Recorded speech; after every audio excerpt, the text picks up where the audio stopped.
Berlaku satu insiden yang mana menyebabkan Herzl terasa terpukul dan memang rasa sangat this is the time yang orang Yahudi kena perjuangkan negara Yahudi lah. Insiden tersebut disebut sebagai the Dreyfus Affair. Dreyfus Affair ni sangat popular lah zaman tersebut, yang mana merupakan satu insiden di mana ada seorang orang Yahudi yang duduk kat Perancis dan dia merupakan tentera Perancis. Dia dituduh sebagai pengkhianat negara sebab dia menjual rahsia ketenteraan negara kepada musuh Perancis lah, kepada Jerman katanya. So dia ni bukan setakat didakwa, yang menyebabkan Herzl ni rasa sangat tak puas hati dan dia rasa macam this is it lah, this is the point yang mana kita kena negara Yahudi. Iaitu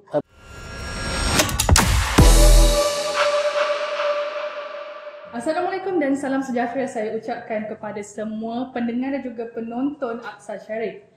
Saya Nadia Amira dan buat julung kalinya kita akan bersiaran secara podcast yang akan membincangkan isu-isu sejarah dan juga isu-isu terkini berkaitan Palestin dan juga Israel. Bagi topik pertama ini, pada hari ini kita akan membincangkan berkenaan dengan 126 tahun semenjak penubuhan sebuah organisasi yang menjadi pencetus utama kepada penubuhan sebuah negara Israel di tanah Palestin pada hari ini. Tapi sebelum itu saya ingin menjemput penyelidik Palestine Center of Excellence atau PACE, Encik Khalid bin Jimat, untuk mengulas dengan lebih lanjut berkaitan dengan topik ini. Apa khabar Encik Khalid? baik. Alhamdulillah. Apa khabar Nadia? Alhamdulillah, terima kasih. Jadi untuk soalan saya yang pertama berkaitan dengan Zionis itu sendirilah. Apakah signifikannya bulan Ogos kepada golongan Yahudi, khususnya pengikut ideologi Zionis itu sendiri? Okey, baik. Bismillahirrahmanirrahim. Sebulan Ogos, kalau di negara kita kita menyambut kemerdekaan Malaysia, Tanah Melayu. Tapi di Israel, Ogos ni merupakan bulan yang di mana mereka meraihkan ulang tahun penubuhan pertubuhan Zionis antarabangsa pada tahun 1897. Dan mana di tahun yang sama juga sebab berlakunya Kongres pertama Yahudi, dan dalam Kongres tersebut mereka bersetuju untuk menubuhkan pertubuhan Zionis antarabangsa lah, untuk dalam kerangka untuk mereka memperjuangkan idea penubuhan negara Yahudi di Palestin. Okey, jadi untuk soalan kedua saya lah, berikutan daripada soalan yang pertama tadi. Okey, jadi bagaimanakah latar belakang Zionis itu sendiri? Okey, Zionism secara umumnya satu perkataan yang agak barulah, yang mana dia timbul disebabkan satu kumpulan orang-orang Yahudi.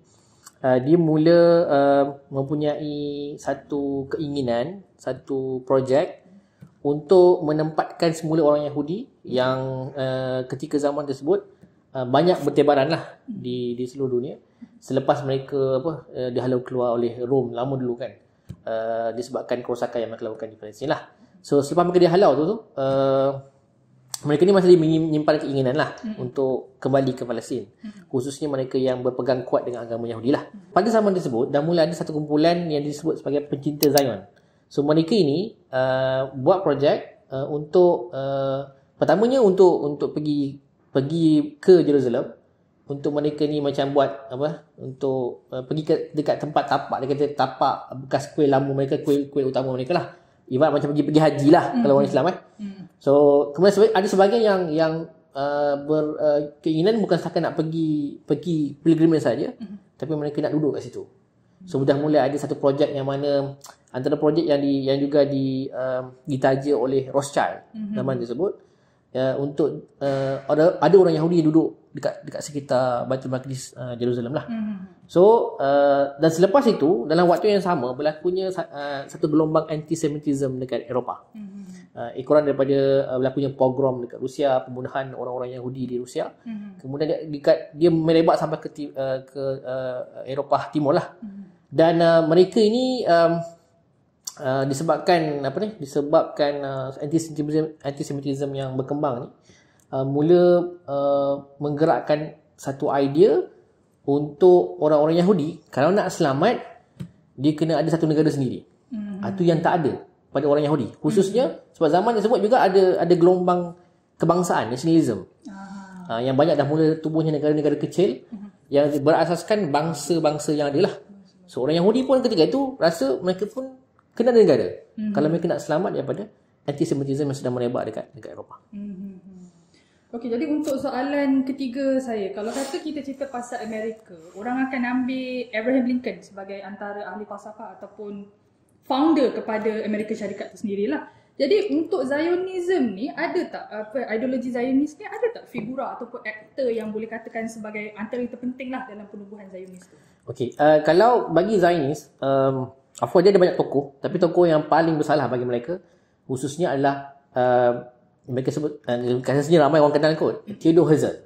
So Theodor Herzl ni memang dikenali sebagai bapa Zionis lah, bapa Zionism. So dia ni merupakan asalnya seorang wartawan. Dan sebagai sebabkan tugas sebagai seorang wartawan, dan dia memang orang Yahudi pun, dia telah bergeraklah di seluruh Eropah untuk membuat liputan berita-berita yang berlaku lah. Dan disebabkan zaman tersebut, saya sebut tadi, ada banyak gelombang anti-Semitism. Dan berlaku satu insiden yang mana menyebabkan Herzl terasa terpukul, dan memang rasa sangat this is a time yang orang Yahudi kena perjuangkan negara Yahudi lah. So insiden tersebut disebut sebagai the Dreyfus Affair. Dreyfus Affair ni sangat popular lah zaman tersebut, yang mana merupakan satu insiden di mana ada seorang orang Yahudi yang duduk kat Perancis, dan dia merupakan tentera Perancis.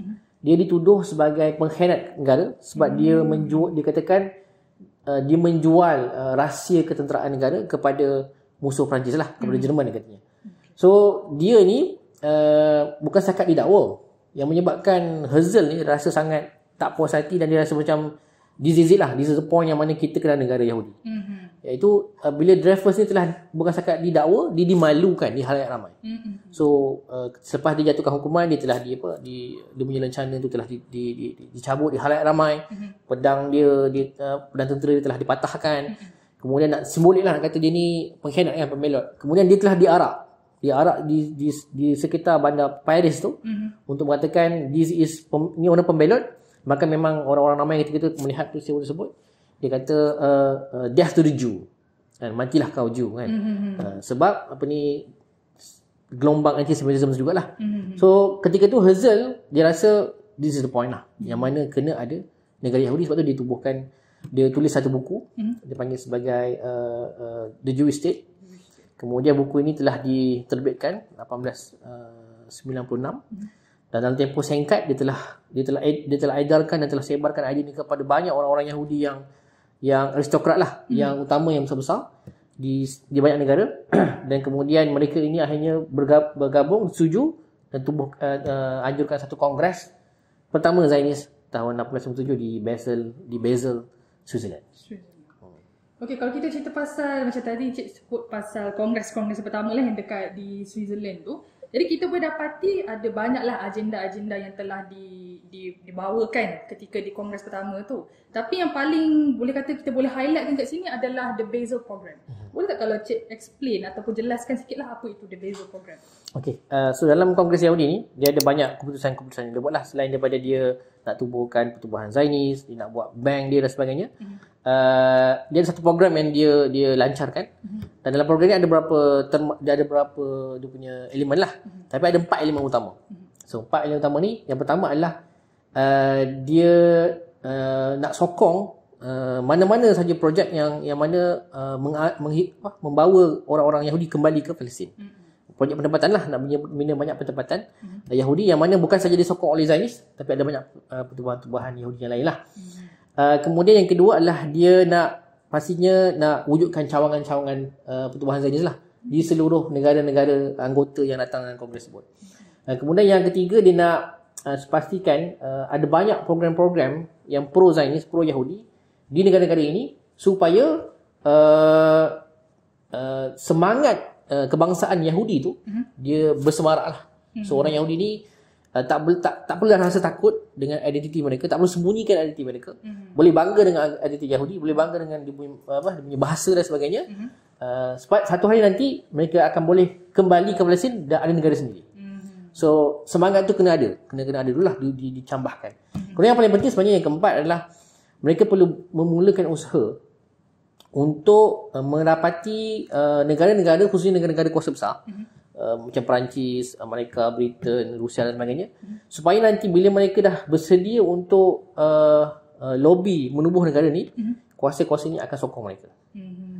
So memang dah mula ada idea untuk approach kuasa-kuasa besar ni supaya mereka menyokong idea penubuhan negara Yahudi dekat negara Palestin. Dan sebab memang zaman tu kan zaman kolonialisme, dan memang hanya kuasa-kuasa besar je lah yang ada kuasa dan kemampuan untuk menganugerahkan tanah Palestin tu kepada Zionis lah.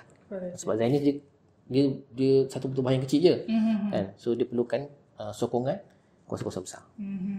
Okey, terima kasih atas jawapan persoalan-soalan yang saya telah berikan tadi. Okey, jadi dengan jawapan daripada Encik Khalid tadi itu, maka berakhirlah podcast pertama kita pada hari ini. Jadi saya mewakili seluruh tenaga kerja Aqsa Sharif ingin mengucapkan ribuan terima kasih kerana meluangkan masa, dan semoga kita berjumpa lagi di podcast yang seterusnya. Assalamualaikum.